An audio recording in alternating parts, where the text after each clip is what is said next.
블로그 글을 작성했는데 노출이 안 되네요. 다른 사람이 시킨 대로 우선 검색량이 낮은 걸 포스팅했는데 노출이 안 돼요. 이런 이야기를 하시더라고요. 그래서 제가 그분의 블로그를 봤는데 글 쓰는 거나 어떤 문제는 전혀 없었습니다. 다른 사람들도 그 블로그를 보면 문제점을 찾을 수가 없었습니다. 글자 수도 천자 이상이고 이미지도 직접 찍은 걸 사용했고 AI를 사용하거나 다른 사람의 문서를 비슷하게 쓰지도 않았는데 말이죠. 하지만 그분의 블로그를 업로드하는 습관을 봤더니 비로소 문제점이 보이기 시작했습니다. 아마 대부분의 블로거분들이 놓치고 있는 부분일 겁니다. 지식의 저주라고 하죠. 저는 이 부분을 놓치고 있을 거라고 생각을 전혀 못했습니다. 당연히 그렇게 하는 줄 알았던 거죠. 대다수가 놓치고 있었던 상위 노출의 본질을 오늘 이 영상 하나로 끝내도록 하겠습니다. 이 영상을 보시고 특히 마지막 세 번째 내용을 보신다면 상위 노출뿐만 아니라 바로 지수를 올릴 수 있는 방법도 알게 되실 겁니다. 자, 그렇다면 오늘의 주제, 상위 노출의 본질 세 가지에 대해서 이야기하도록 하겠습니다. 첫 번째 주제는 경쟁입니다. 우리가 블로그를 하게 되면 어떤 키워드를 해야지 라는 걸 감으로 하는 경우가 많습니다. 예를 들면 오늘은 아파트 매매 시 주의사항 관련된 걸 써야지. 오늘은 홍대 소개팅 장소에 관련된 글을 써야지. 라는 생각과 동시에 글을 작성하게 됩니다. 여러분이 실제로 글쓰기를 할 때 필요한 팁인데요. 먼저 키워드 경쟁에 대해서 알아보도록 하겠습니다. 일단 네이버 검색창에 내가 잡으려고 하는 키워드를 먼저 검색해 보세요. 원래 하던 습관의 순서를 바꾸는 겁니다. 내가 어떤 걸 포스팅해야지 라는 게 아니고 내가 잡으려는 키워드의 경쟁도가 어떤지를 먼저 확인한 다음에 이 키워드에 대한 포스팅을 할지 말지를 결정해야 된다는 거죠. 조금 전에 이야기 드린 아파트 매매 시 주의사항을 검색해 보겠습니다. 검색을 하면 우선 해당 키워드가 인기글로 뜨는지 스마트 블록으로 뜨는지 먼저 체크를 하시는 거예요. 만약 내가 잡으려는 키워드가 인기글로 뜬다면 그렇다면 블로그 경쟁도에서 종합 점수가 가장 높은 사람이 상위에 노출되게 됩니다. 즉, 지수가 높은 사람에게 유리한 키워드죠. 그렇다면 종합 점수는 어떻게 배정이 되느냐? 종합 점수는 블로그의 지수, 그리고 내가 작성한 원고에 대한 점수, 그리고 언제 발행을 했는지 최신성 점수죠. 마지막으로 인기도입니다. 내 글에 대한 스크랩, 공감, 댓글에 대한 점수를 종합해서 순위가 결정됩니다. 반대로 인기글이 안 뜨고 스마트 블록이 뜨는 키워드다 라고 하면 종합 점수의 경쟁이 아닌 스마트 블록의 로직에 관련된 경쟁으로 노출이 잡히게 됩니다. 정리하면 검색량이 높고 낮고는 크게 의미가 없다는 겁니다. 인기글 키워드에서 검색량이 낮아도 지수가 높은 사람들이 해당 키워드를 잡아놨다면 내 글이 노출이 되지 않겠죠. 스마트 블록으로 노출되는 키워드라면 나의 C랭크 점수와 다이아에 관련된 글에 대한 원고 점수가 중요합니다. 스마트 블록은 자세히 다루면 너무 이야기가 길어지니 다음에 기회가 되면 다시 다루도록 하겠습니다. C랭크 그리고 다이아에 관련돼서 궁금하신 분은 지난 영상을 참고해 주시면 되겠습니다. 중요한 점은 해당 키워드에 대한 노출 현황과 경쟁도를 분석하고 글을 작성하라입니다. 자, 두 번째는 사이트를 활용하라입니다. 무슨 이야기냐면 첫 번째가 경쟁이라는 이야기를 했습니다.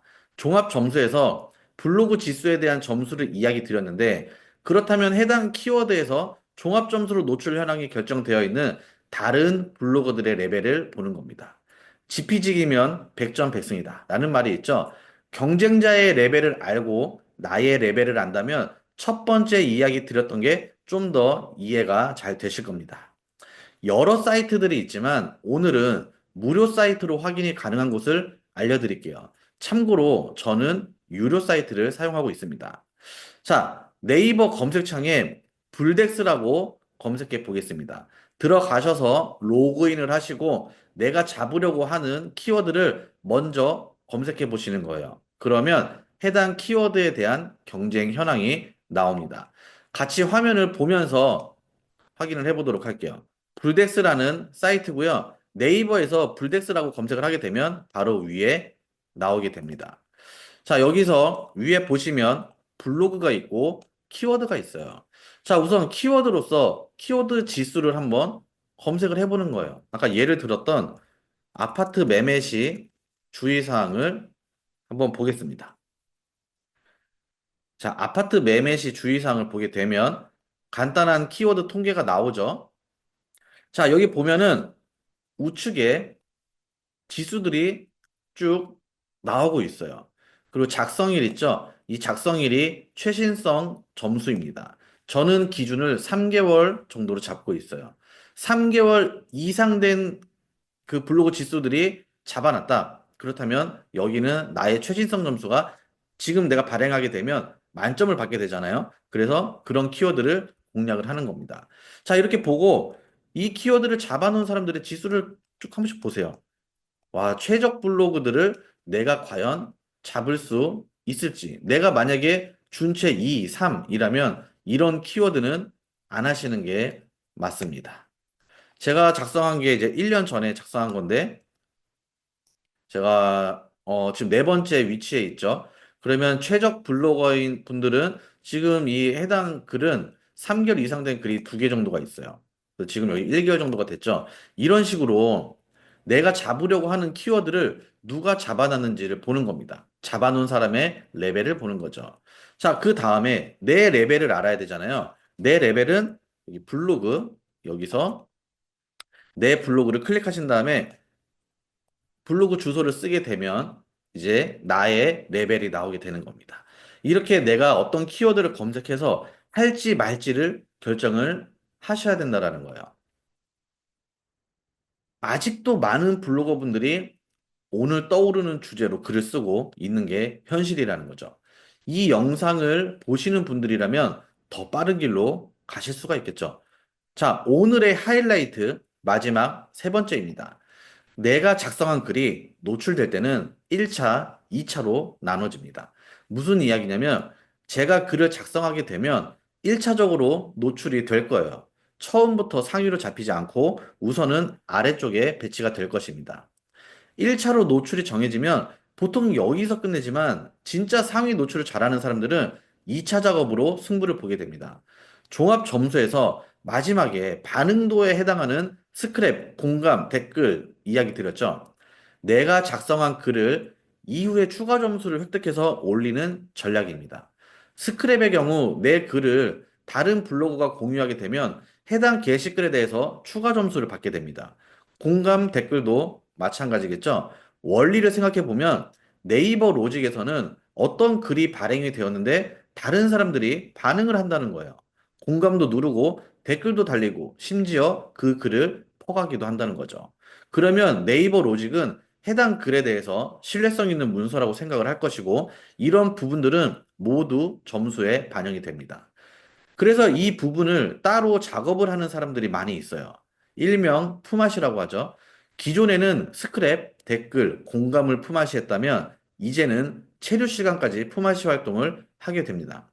추가적인 활동으로 내가 작성한 글을 점핑시키기도 하고 이 행위로 인해서 블로그 지수를 더 빠르게 높이는 분들이 많이 있습니다.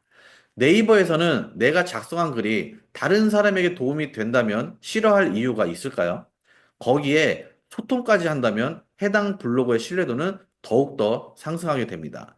소통은요, 블로그뿐만 아니라 유튜브, 인스타그램, 스레드 등 다른 채널에서도 매우 높은 점수를 주고 있습니다. 2차 작업은 네이버에서 추가적인 점수를 주는 구간인데 많은 분들이 가져가질 못하고 있는 부분이에요. 그래서 여기 부분만 챙겨가셔도 기존에 못 받았던 점수를 계속적으로 앞으로는 받게 되는 전략입니다. 이 방식은요, 상위 노출뿐만 아니라 지수 상승에도 도움이 되실 겁니다. 오늘은 여기서 마무리하도록 하고요. 다음 영상에서도 제가 강의 때 풀었던 블로그 내용들로 찾아뵙도록 하겠습니다. 구독자가 많아지면 많은 영상들이 비공개로 전환될 예정입니다. 구독과 좋아요를 누르시고 제가 푸는 내용들로 많은 도움이 되셨으면 좋겠습니다. 요즘 굉장히 힘든 시기인데 저도 그렇고 영상 보시는 분들도 그렇고 2025년에 이 힘든 시기임에도 불구하고 좋은 소식들이 많아졌으면 좋겠습니다. 감사합니다.